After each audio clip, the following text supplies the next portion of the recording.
baixar sua cabeça mais uma vez e nós vamos orar para que essa palavra fale ao meu coração e ao seu coração. Senhor, mais uma vez nós estamos diante do Senhor e te pedimos, Pai, que o Senhor esteja falando ao nosso coração, que o Senhor fale a cada um de nós nessa noite. Ó Pai, nós cremos que a Tua palavra não volta vazia, mas ela faz segundo aquilo que lhe apraz, aquilo que é da Tua vontade. Pai, usa a minha vida como instrumento do Senhor, que eu me esconda atrás da cruz, que eu diminua, mas que o Senhor cresça diante de mim e que o Senhor fale ao nosso coração nessa noite. Essa palavra tão difícil, um tabu nas igrejas, mas que hoje, Pai, nós possamos abrir o nosso entendimento e o nosso coração para ela e sairmos daqui convictos de que o Senhor quer usar as nossas vidas para que essa palavra se torne bênção na vida de outras pessoas. Em nome de Jesus. Amém, amém e amém. Amém. Abra sua Bíblia em Atos capítulo 16. Atos capítulo 16, nós vamos ler a partir do versículo 19. Atos 16, a partir do versículo 19.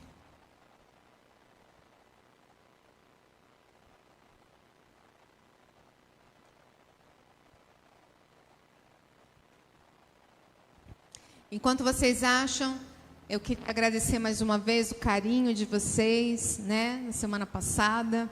No domingo, obrigada mesmo de coração.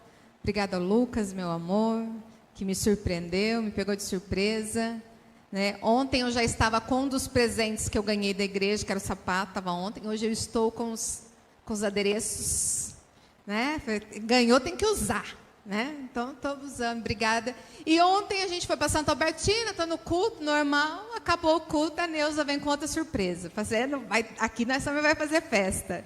E aí teve bolo, salgadinho, foi uma bênção. Obrigada também, Neuza, e a todos vocês pelo carinho e pelo amor. E eu já entendi que ano que vem eu vou ter que fazer esse regime antes das festas, né? Porque senão não vai resolver. Amém? Todo mundo achou? Atos 16, versículo 19, diz assim. Pode deixar que eu passo, tá? É isso. Quando os donos da jovem viram que se havia desfeito a esperança do lucro, agarraram Paulo e Silas e o arrastaram para a praça, à presença das autoridades. E levando-os aos magistrados, disseram: estes homens, sendo judeus, perturbaram a nossa cidade, propagando costumes que não podemos aceitar, nem praticar, porque somos romanos. Então a multidão se levantou unida contra eles, e os magistrados, rasgando-lhes as roupas, mandaram açoitá-los com varas. E depois de lhe darem muitos açoites, os lançaram na prisão, ordenando ao carcereiro que os guardasse com toda a segurança. Este, recebendo tal ordem, levou-os para o cárcere interior e prendeu os pés deles no tronco. Por volta da meia-noite, Paulo e Silas oravam e cantavam louvores a Deus, e os demais companheiros da prisão escutavam. De repente, sobreveio tamanho terremoto que sacudiu os alicerces da prisão. Todas as portas se abriram e as correntes de todos os presos se soltaram. O carcereiro despertou do sono e, vendo abertas as portas da prisão, puxando a espada, ia suicidar-se, pois pensou que os presos tinham fugido. Mas Paulo gritou bem alto: não faça nenhum mal a si mesmo, estamos todos aqui. Então o carcereiro, tendo pedido uma luz, entrou correndo e, trêmulo, prostrou-se diante de Paulo e Silas. Depois, trazendo-os para fora, disse: senhores, que devo fazer para que seja salvo? Eles responderam: creia no Senhor Jesus e você será salvo, você e toda a sua casa. E pregaram a palavra de Deus ao carcereiro e a todos os que faziam parte da casa dele. Naquela mesma hora da noite, cuidando deles, lavou-lhes as feridas dos açoites. Logo a seguir, ele e todos os membros da casa dele foram batizados. Então, levando-os para sua própria casa, deu-lhes de comer, e com todos os seus manifestava grande alegria por ter crido em Deus. Amém? Irmãos, infelizmente, a história desse carcereiro continua hoje. Ela não é apenas um relato antigo, ele continua. E ainda milhares de pessoas, todos os dias, estão tirando a sua própria vida. Hoje o nosso tema é delicado, é suicídio. Um tabu para as igrejas, um grande tabu. Mas nós precisamos falar disso, porque a igreja, ela é um campo missionário em todas as áreas. Nós temos que sair das quatro paredes da igreja e ser igreja lá fora. E o suicídio é um tema que nós precisamos falar. Porque o grito de muitos lá fora, de desespero, continua ecoando na nossa geração. Nós estamos no Setembro Amarelo. E aí, um compromisso com a vida, o tema deles, um compromisso com a vida. Irmãos, é muito sério o que nós estamos falando, porque o Setembro Amarelo, ele é dedicado à prevenção do suicídio. Ele é dedicado totalmente à prevenção. E no dia 10 de setembro, semana passada, foi o Dia Mundial contra, o suicídio ou sobre a prevenção. O tema é delicado? Mas é necessário, meu irmão. É necessário. Porque todos os dias, eu repito, milhares de pessoas enfrentam dores que não revelam a ninguém. Dores que vão acumulando sentimentos no seu coração. Porque muitas pessoas acreditam que não há mais saída para elas. E eu vou mostrar algumas estatísticas que são antigas, porque eu acho que até o pessoal que faz essas pesquisas, eu acho que eles têm até medo de ver o tamanho desse número, porque isso é de 2020, 2022. A gente precisa falar sobre suicídio. A gente precisa. Irmãos, mais de 700 mil pessoas se suicidam todos os anos no mundo. Mais de 700 mil pessoas, sem contar os casos não notificados, ou seja, se estima que na média de 1 milhão de pessoas se suicidam todos os anos no mundo. Uma morte a cada 100 é suicídio. Irmãos, é maior o número de suicídio do que homicídio. Tem mais gente tirando a própria vida do que matando o outro. A coisa é muito assustadora, No Brasil, 14 mil pessoas morrem por ano. É 38 pessoas por dia. Por dia, irmãos. E para cada morte de suicídio, se estima 20 tentativas. Então o número é muito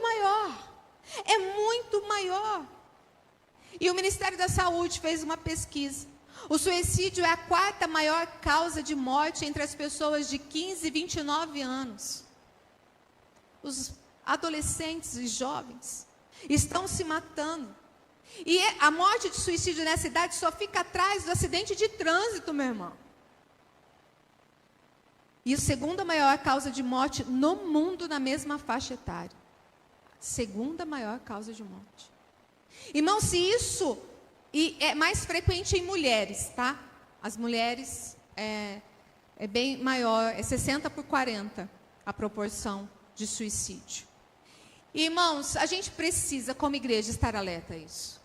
Nós precisamos estar alerta a isso. E embora a depressão seja uma das causas principais, ela não é a única. Ela não é a única causa. Existem outras doenças associadas ao suicídio.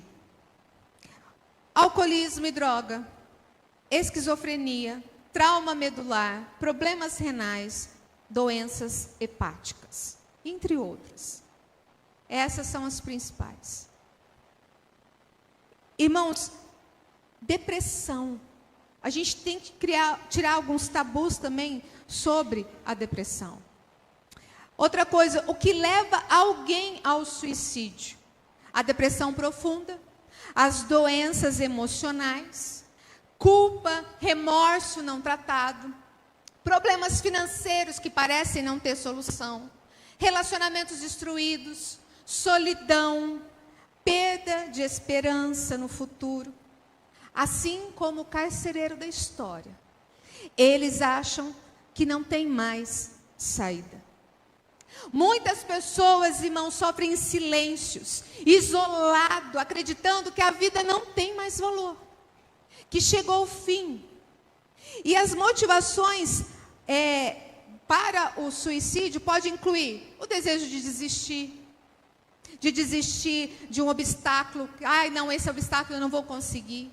Outros, intenso desejo de pôr fim no estado emocional que está passando, extremamente doloroso. Outro, uma incapacidade de prever algum prazer na vida, já não vê mais prazer nas coisas da vida. Ou se sentir uma carga para outras pessoas. Por isso que antigamente o índice de suicídio era muito alto entre os idosos. Mas hoje já não é tanto. Irmãos, o caso é sério.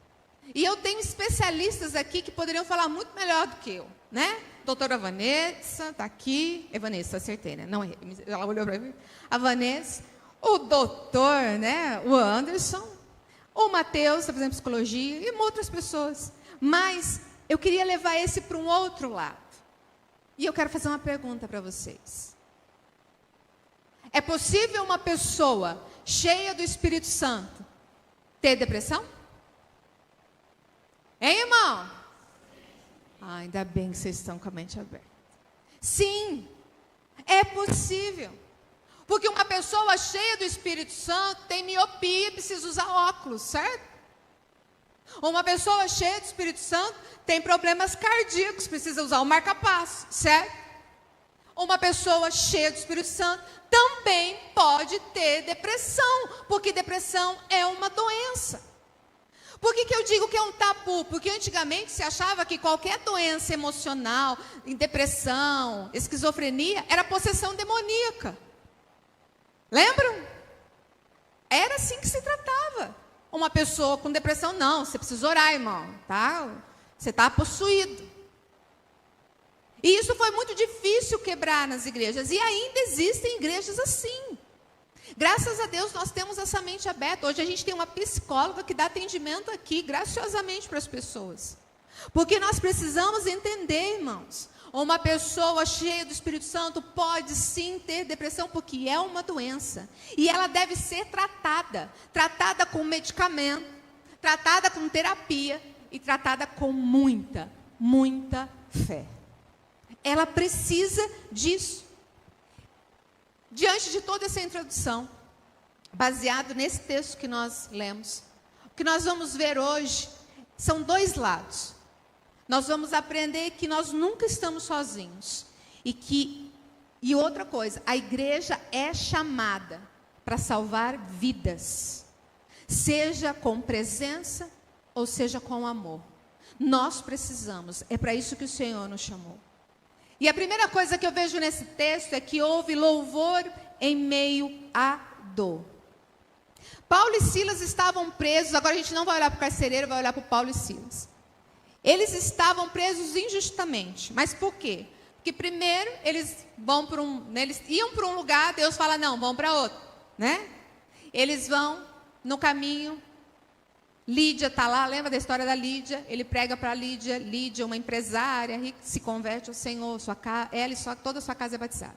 De repente eles estão andando, tinha uma moça que adivinhava as coisas, mas ela estava possuída por um espírito mau. E aí eles oram, expulsam o espírito, e aí aqueles que lucravam, o texto nos diz, ficavam indignados, estavam lucrando com a menina, né? E a menina foi liberta. Mas então eles são jogados em praça. Lembra? Vocês viram o texto? Rasgaram suas roupas, açoitaram. Lembra o que é açoite? No mínimo 49 chibatadas. Eles apanharam mesmo, né? E eles são presos. E aí eles vão lá, né, o versículo 25 e 26 diz: por volta da meia-noite, Paulo e Silas oravam e cantavam louvores a Deus, e os demais companheiros da prisão escutavam. De repente sobreveio tamanho terremoto que sacudiu os alicerces da prisão. Todas as portas se abriram e as correntes de todos os presos se soltaram. Irmãos, eles estavam muito machucados. Eles tinham sido humilhados, envergonhados em praça pública. Para muitos seria o fim. Não, deu. Pode me matar, quero morrer. Eu falo isso, irmão, porque às vezes a gente fala isso por muito menos. A gente passa uma lutinha aí na vida, ai Deus, queria morrer. Paulo e Silas estavam nessa situação. E diz que eles louvaram ao Senhor. E houve um terremoto. Olha o poder do louvor. Olha o poder do louvor. Irmãos, muitas vezes nós não vamos poder mudar a prisão que nós estamos. Muitas vezes nós não vamos conseguir, mas nós podemos mudar a nossa postura diante dela. Parar de reclamar. Lembra das pregações anteriores? Parar de murmurar. Parar de dizer coisas. Porque, irmãos, não há poder maior do que oração e louvor em meio à dor. Ela abre portas que a gente nem imagina. Nem imagina. Existe um escritor que eu gosto muito. Ele chama Viktor Frankl. Ele é um psiquiatra. Foi um psiquiatra. Ele era judeu. E ele ficou preso Nossa, agora esqueci. No Holocausto, né? Ele foi no campo de concentração. Isso, essa palavra.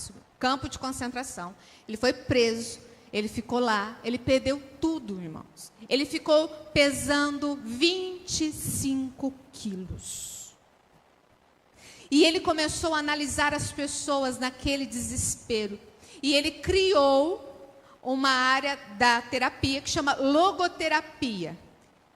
É como ele trabalha a busca do sentido em viver. Existe até um livro dele. Se você gosta dessa área, compre, leia. Chama Em Busca do Sentido. É maravilhoso. Conta a história dele e depois fala sobre a logoterapia. E ele diz isso: quando a circunstância é boa, devemos desfrutá-la. Quando não é favorável, devemos transformá-la. E quando não pode ser transformada, devemos transformar a nós mesmos. Mas, pastora, você disse que depressão é doença. É doença. E ela tem que ser tratada com medicação, terapia e fé. Mas vai depender da minha atitude. Vai depender de como eu vou agir. Vai depender da minha reação diante do que eu estou vivendo. Tem gente que se entrega fácil, meu irmão. Quando a gente olha para esse carcereiro era um homem sério. Porque eles confiavam a prisão para ele. Eles confiaram e aí falaram: você prende ele num lugar seguro. Tanto que o texto vai dizer que eles levam ele para um lugar diferente e prende os pés dele. Ele era muito sério. Só que quando ele vê que os presos estão soltos, ele fica desesperado, quer morrer. Irmãos, nós precisamos transformar primeiramente a nós mesmos para enfrentar coisas assim. Mas a segunda coisa, o grito que salva. O grito que salva. O carcereiro, quando viu aquelas portas abertas, como eu disse, ele disse: vou me matar. Agora eu vou me matar porque é melhor morrer do que passar vergonha.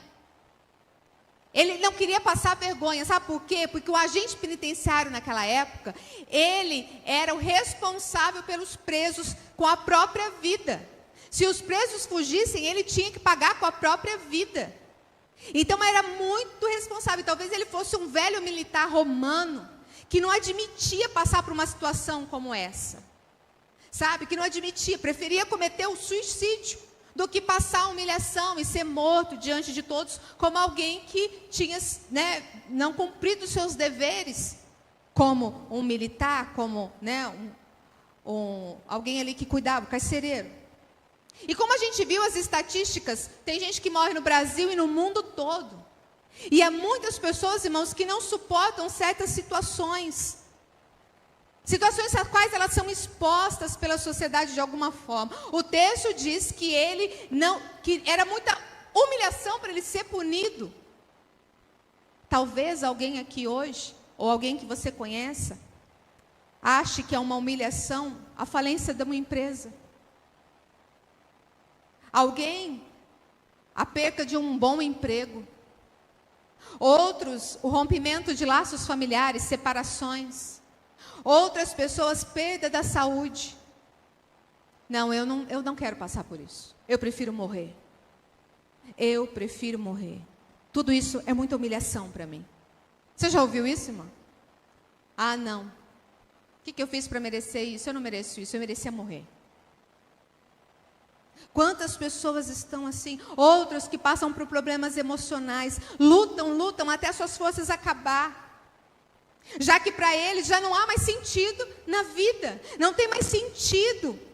E eles não expressam a sua dor. Muitas dessas pessoas não expressam a dor que estão passando. Vão acumulando, escondem o sofrimento da alma, escondem o que dificulta muito mais a gente identificar pessoas nesse estado.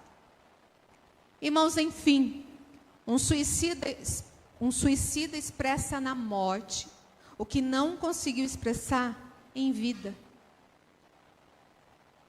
É muito sério isso. Mas quando Paulo vê que aquele carcereiro ia se matar, o texto vai dizer que Paulo gritou bem alto: não faça nenhum mal a si mesmo, estamos todos aqui. Não faça nenhum mal. Irmão, aquele grito não foi apenas um som, aquele grito foi vida, aquele grito foi esperança, aquele grito foi a diferença entre a morte e a salvação daquele homem. Aquele grito. Quantas pessoas hoje estão como aquele carcereiro, meu irmão? Quantas pessoas estão sorrindo por fora, mas estão destruídas por dentro? Estão destruídas por dentro. E Deus chama a mim, chama você para gritar bem alto lá fora: não faça isso, você não está sozinho, estamos todos aqui, inclusive Jesus está aqui. Mas como reconhecer que alguém precisa de ajuda?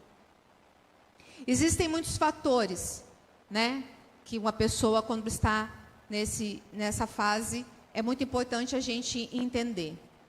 E quando a pessoa tem mais de 2 desses fatores que eu vou dizer, a gente tem que ficar mais alerta a essas pessoas. Quem tem intenção suicida, às vezes tem diagnóstico de doença psiquiátrica, já teve tentativa prévia de suicídio, histórico familiar de comportamento suicida, presença de outros comportamentos autolesivos, morder, cortar, se machucar, abuso e dependência de álcool e outras drogas, abuso sexual na infância, comportamento impulsivo.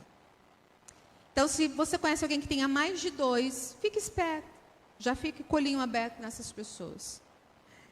Irmãos, nós precisamos ficar alerta. Algumas frases que essas pessoas dizem, e a gente às vezes acha que é blefe. A gente, não. Você já ouviu? Eu queria sumir. Eu não aguento mais viver. Eu não tenho mais esperança. Nada faz mais sentido. Sinto uma dor que não passa. Essas e outras frases, prefiro morrer do que passar por isso. Essa e outras frases não são blefe, irmão. Não é. Prestem atenção nisso. Porque ainda hoje existem mitos, muitos mitos em volta disso. E eu vou citar alguns. Pessoas que ficam ameaçando o suicídio é porque não vão se matar. Você já ouviu isso? Já falou isso? Irmãos, 80% de quem diz que vai cometer suicídio, comete. Então, isso é um mito. A pessoa, quando ela está falando muito que vai fazer isso, é perigoso. É muito perigoso. Outro mito. Quem quer se mata mesmo. Irmão, ninguém quer se matar. É só um pedido de socorro. A pessoa que fala de suicídio, ela não quer se matar, ela não quer. Mas é muito mais forte do que ela. Suicídios ocorrem sem avisos. Mentira. Os sinais são muitos. Muitos, muitos sinais. É só a gente ficar mais alerta. Por isso que eu estou trazendo isso hoje para a igreja. A gente precisa ficar mais alerta a isso. Outro mito, uma vez que o indivíduo tentou o suicídio, por melhorar, não vai tentar novamente. Mentira. Ele pode tentar várias vezes. Ele pode. Outra coisa, nem todos os suicídios podem ser previstos. A maioria, sim. A maioria podem ser previstos. Então, atenção, meu irmão. Não duvide de alguém com intenção suicida. Ajude. Ajude. E não é ajudar daquele jeito. Vem cá, irmão, vamos orar, que você está precisando de oração. Só oração. Oração é muito importante. Mas uma pessoa que está nesse estado, ela não quer ser acusada. Ela não quer de falta de fé, de falta de oração. Ela quer ser amparada. Ela quer ser ouvida. Ela quer ser cuidada. O suicídio em si, ele parece ser uma incapacidade da pessoa enfrentar determinadas situações na vida. Ele sente dificuldade. E aí torna tudo muito mais difícil quando ele não sabe aonde buscar ajuda, entendeu? Por exemplo, muitas igrejas sofreram com isso porque, não, irmão, não, você tem que orar mais, você tem que buscar mais a Deus, não pode ir no psicólogo, não pode fazer tratamento para medicação, não, você tem que vir para a igreja. E as pessoas iam se adoecendo, e até cometiam suicídios. Irmãos, pastores, quantos casos nós já ouvimos de pastores que cometeram suicídio? O negócio é muito, muito sério. E essas pessoas, muitas vezes, quando não conhecem Deus, acham que Deus é irreal, está distante. Mas não está, meu irmão. É isso que a gente tem que gritar para esse povo. Não está, Ele é real e Ele cuida de nós. Mas a terceira, o poder do Evangelho. Irmãos, o carcereiro, que minutos antes ia acabar com a própria vida, depois de ver tudo aquilo, ele vai diante de Paulo tremendo, Paulo e Silas. O homem que pensava que não tinha mais saída para a vida dele, não tinha mais saída, ele encontra esperança. Ele encontra esperança e ele faz a pergunta mais importante que alguém pode fazer na vida. Ele pergunta exatamente: Senhores, que devo fazer para que seja salvo? Eles responderam: creia no Senhor Jesus e você será salvo, você e toda sua casa. Ele já estava salvo de cometer o suicídio. Já estava, não tinha mais esse perigo. Mas ele ainda precisava da salvação. Ele sentia que faltava algo na vida dele. Irmãos, o Evangelho não é complicado. O Evangelho não exige rituais ou mérito pessoais. Não exige isso, irmão. Porque o Evangelho é uma boa notícia. A notícia da graça de Deus. É isso que é. O carcereiro agora não precisava pagar penitência nenhuma. O carcereiro não precisava pagar promessas impossíveis, porque ele não tinha se matado. Não, ele não precisava mais se autoflagelar pelo erro, como muitos acreditam. Não, ele não precisava. Ele precisava apenas crer em Jesus. Ele precisava disso. E naquela mesma noite, o Evangelho trouxe salvação completa para aquele homem, meu irmão. Completa. O carcereiro lavou as feridas de Paulo e Silas. Ele que queria se matar, agora estava cuidando do próximo. Cuidando dos outros. Ele e toda a sua família foram batizados. Ou seja, a decisão daquele homem, a mudança daquele homem impactou toda a sua geração, toda a sua família. A casa que estava cheia de medo, agora estava cheia de alegria, porque eles creram em Deus. Esse é o poder do Evangelho, meu irmão. É onde havia morte, nasceu vida. Aonde havia vergonha, veio a salvação. Aonde havia desespero, nasceu a alegria, aleluia. Foi isso que aconteceu. O Evangelho é mais do que evitar o suicídio. É descobrir um propósito para a sua vida, meu irmão. É descobrir um propósito. O carcereiro entendeu que a sua vida não acabava naquela noite, que a sua vida não dependia só daquilo, mas ele estava apenas agora começando uma vida em Jesus, com Jesus. E é isso que Jesus faz até hoje, meu irmão. Ele pega uma vida quebrada, arrebentada, marcada pela dor e transforma em histórias de restauração. Eu tive depressão pós-parto, quando a Manu nasceu. Irmãos, é um sentimento, quem já teve, é horrível. É um negócio, você não entende. Eu estava com uma bebê do meu lado, linda, saudável, maravilhosa, uma alegria tremenda de ter tido uma menina. Eu já tinha tido um menino, agora tinha uma menina, um casal. Estava todos os motivos para estar feliz. E eu só chorava. As pessoas vinham visitar, porque, como diz o Lucas, minha família anda igual bando de coati. Só anda em bando. Quando vem um, vem 300. E aí eles vinham em casa, eu ia perto deles e corria para o quarto chorar. E eu falava, Deus, tira isso de mim. Eu não quero sentir isso. Tira isso de mim. Eu orava, eu clamava. E foram 15 dias, irmãos. Graças a Deus. Aí um dia, o pastor Benedito, que vocês conheceram, que veio aqui na nossa pós, ele estava em Auriflama na época, e aí ele saiu, acabou o culto da igreja, e ele sentiu no coração de levar ceia para mim, porque eu não tinha ido na igreja, a neném estava bebê, o Lucas foi, e ele veio em casa e me deu a ceia. Irmãos, eu não sei se eu já contei para vocês isso, mas foi como se, a hora que eu ceiei, foi como se arrancasse aquele sentimento, aquela mágoa, aquela angústia, na hora. Foi algo sobrenatural. Foi como se tirasse aquela tristeza de mim, naquele momento. Para outras pessoas é diferente, tem que ter um tratamento. Mas para mim foi assim, e eu dei glória a Deus por isso. Mas, irmãos, é muito, muito sério.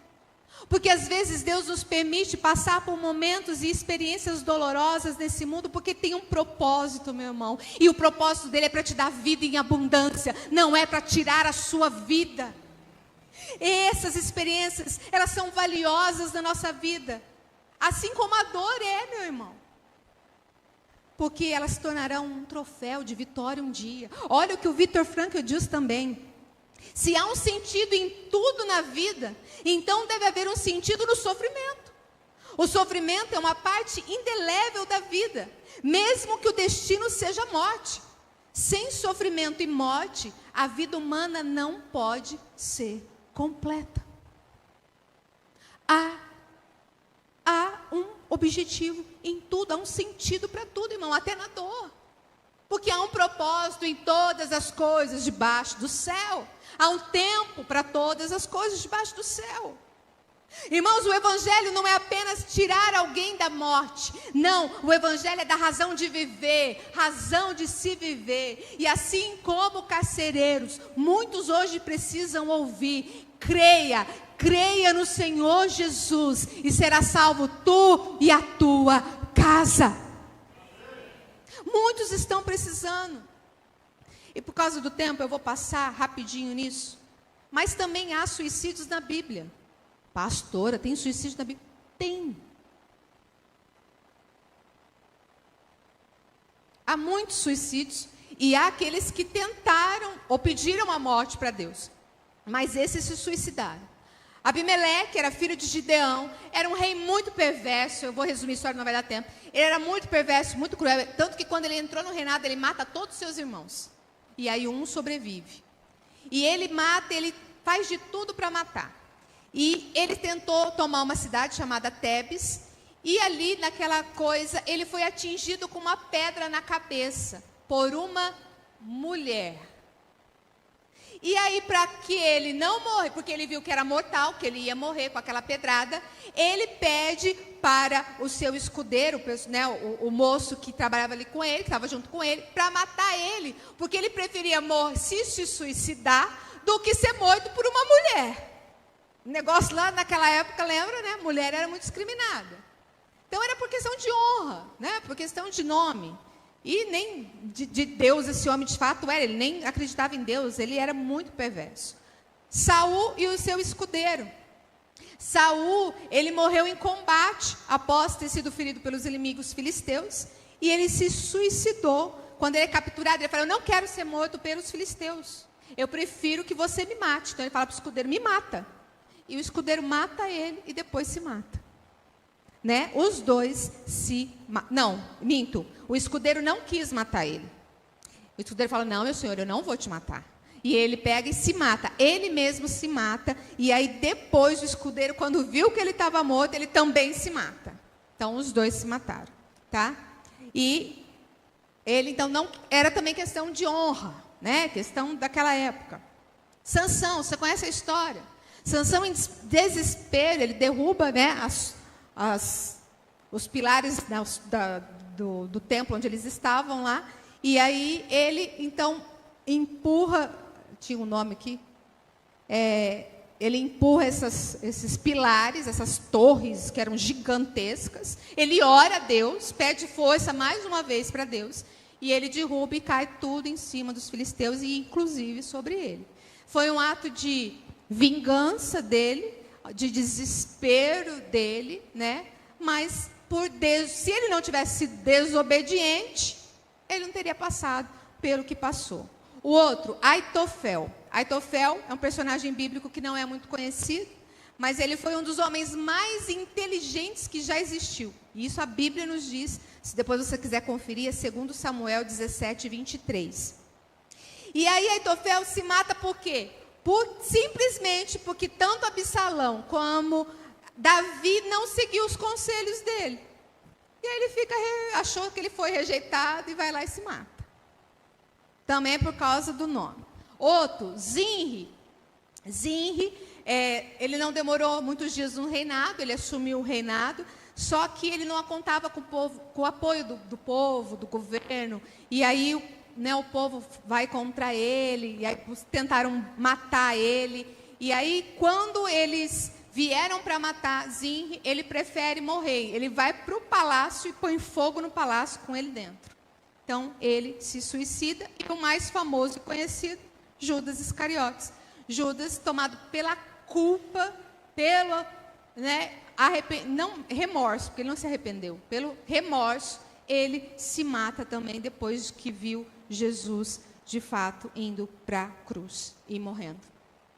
Irmãos, todos esses casos podiam ter encontrado um outro fim, se tivessem conhecido a Deus de fato, buscado refúgio em Deus. Porque nenhum desses casos, vocês viram, que não era doença, era nome, era prestígio, não era nada de Deus. Tanto que, se a gente for ver a história, Moisés pediu a morte, Elias pediu a morte, Davi pediu a morte, Jó pediu a morte, Jonas pediu a morte. Mas todos eles clamaram ao Senhor. E todos os versículos, quando eles pediram a morte, logo em seguida veio alguém que fala algo para eles. Ou seja, a voz, o grito de alguém. E eles então encontraram esperança no Senhor. E não se mataram. Irmãos, o fim não precisa ser a morte. O fim não precisa ser a morte. Quando nós olhamos para Deus, sempre existe um novo amanhã. Como que é o Salmo 30, versículo 5? Eu não coloquei. O choro pode durar uma noite, mas a alegria vem pela manhã. Irmãos, toda vida é preciosa para Deus. Por isso, Ele enviou o seu único filho para morrer no nosso lugar. Vanderlei, não sei falar esse sobrenome. Então, meu irmão, eu não sei, eu não conheço o seu coração, eu não conheço o íntimo da sua alma. E talvez você está aqui hoje e dizendo: eu já tentei suicídio, ou eu já pensei nisso. Hoje nós queremos gritar para você: não faça nenhum mal a si mesmo. Estamos todos aqui, inclusive Jesus. Inclusive Jesus. Irmãos, onde a igreja entra? Onde que a igreja entra em tudo isso? O texto mostra que Paulo e Silas estavam lá, naquele lugar. E eu creio plenamente que Deus mandou eles para aquele lugar, para salvar aquele carcereiro e toda a sua família. Porque se ele não estivesse lá, aquela família não poderia ser salva. Mas para isso eles precisaram apanhar e ir para uma prisão. Irmãos, se eles não tivessem lá, o carcereiro teria morrido. Mas a presença deles fez toda a diferença. E se fosse eu e você, talvez não tivéssemos feito o que Paulo e Silas fizeram. Porque eles judiaram, bateram neles. Aquele carcereiro prendeu eles. Quando o carcereiro falou: vou me matar, se fosse talvez eu e você, falava: mas isso mesmo, mata porque Deus nos tirou daqui. Ainda usa o nome de Deus. Mas eles não, eles gritaram. Irmãos, nós precisamos, assim como Paulo e Silas, ficar atentos aos sinais daqueles que sofrem. A gente precisa ouvir mais e falar menos. Às vezes a gente vai num velório, as pessoas estão ali sofrendo a dor do luto. E você chega para ela: meu irmão, não chora, todas as coisas cooperam para o bem daqueles que amam a Deus. Irmão, é certo o versículo, mas não é hora de falar. Não é hora. Uma pessoa está passando por depressão. Não, irmã. Deus vai te curar e tal. E não ajuda aquela pessoa. Você só acusa. Irmãos, nós precisamos anunciar o Evangelho com urgência. Porque só em Cristo tem esperança real, meu irmão. Talvez com a medicação e com a terapia a pessoa ainda não vai ser salva, não vai conseguir se libertar. Mas Jesus pode fazer todas as coisas. Ele ressuscita mortos. Ele tem o planeta na palma da mão dele. Por que ele não pode fazer alguém com depressão ser curada? Ele pode. Talvez tenha um carcereiro lá no teu trabalho, meu irmão. Talvez tenha um carcereiro dentro da tua casa. Talvez tenha alguém que está precisando só de você dizer: não faça isso, eu estou aqui, conte comigo. Conte comigo. Irmão, não precisa de resposta perfeita. Não precisa, mas precisa de coração disposto a amar, disposto a cuidar. Nós somos igreja para isso, irmão. Ninguém precisa caminhar sozinho aqui. Ninguém. Podem contar comigo, podem contar com meu esposo, podem contar com os presbíteros, com os diáconos, diaconisas, podem contar uns com os outros. Mas para terminar, havia um jovem chamado André. Isso é uma história real. Esse é o nome fictício. E ele carregava dentro de si um peso que ninguém via. Daqueles que sorri por fora, mas por dentro ele estava muito, muito mal. E ele trabalhava, ele cumpria suas responsabilidades, ele era uma pessoa muito séria, mas por dentro ele estava com um vazio. Ele não tinha mais sentido em viver. Ele não via mais valor em nada do que ele fazia. As noites eram longas, ele passava quase que em claro, sem dormir, chorava escondido para ninguém ver e não tinha coragem de contar para ninguém. Um dia, tomado pelo desespero, André decidiu ir para uma ponte da sua cidade e tirar a sua própria vida. Ele vai, e enquanto ele caminhava aquela ponte, ele diz: ninguém se importa comigo. Ninguém vai sentir minha falta. Eu não quero mais viver. Mas quando ele estava bem perto do parapeito onde ele ia se jogar, pronto para se jogar, uma senhora passava por ali, sem saber de nada. Ela olhou para aquele jovem e disse: moço, eu não sei quem é você, mas Jesus tocou meu coração e mandou te dizer: Jesus te ama. Você é importante demais para Ele. Aquelas palavras tocaram o coração daquele jovem como uma flecha, como um grito. Não faça isso, estou aqui. E pela primeira vez, depois de muito tempo, ele chorou de uma forma diferente. E ele não era mais desespero, mas era alívio. Porque aquela simples frase foi como uma mão estendida no meio da escuridão. André não se jogou. Ele procurou ajuda. Ele foi acolhido. Ele recebeu apoio. E ele descobriu que ele não estava sozinho. Hoje ele dá testemunho de que aquela senhora, usada por Deus, foi instrumento para salvar a vida dele. Ela foi. E ele sempre repete essa frase: eu ia desistir, mas uma palavra de amor me mostrou que Deus tinha um propósito para mim. Quantos Andrés estão à sua volta? Quantas pessoas estão sorrindo por fora, mas estão gritando por dentro? Talvez o que elas precisem não é de um sermão, meu irmão, não é de conselho, mas é de um gesto simples, uma ligação, um abraço, uma palavra, uma oração, um dizer: você é importante para mim, Deus se importa com você, Jesus te ama. E para você que talvez esteja passando por momentos de dor intensa e que pensa em desistir, hoje o Senhor te trouxe aqui para você ouvir isso. A sua vida tem valor.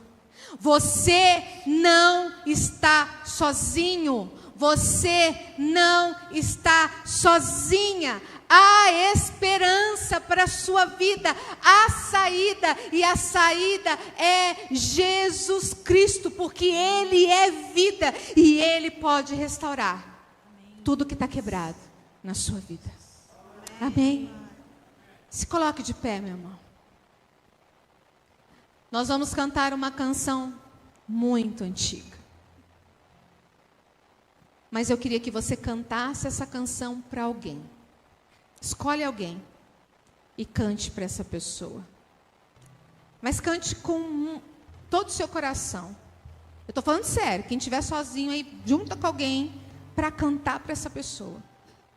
Você vai cantar para essa pessoa isso. Nós vamos fazer aqui algo que nós presbiterianos às vezes falamos, um ato profético. De derramar bênção, profetizar bênção na vida do outro. Amém? Quero que valorize o que você tem. Você é um ser, você é alguém tão importante para Deus. Nada de ficar sofrendo angústia e dor nesse seu complexo interior, dizendo às vezes que não é ninguém. Eu venho falar do valor que você tem. Eu venho falar do valor que você tem.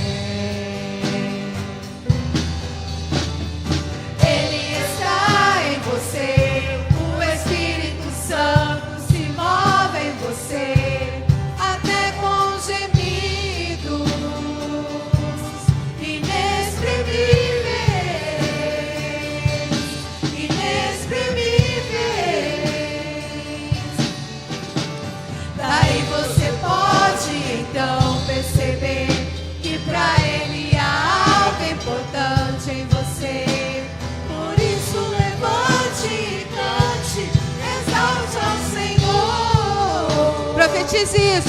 Você tem valor. O Espírito Santo se move em você. Você tem valor. O Espírito Santo se move em você. Mais uma vez. O Espírito Santo se move em você.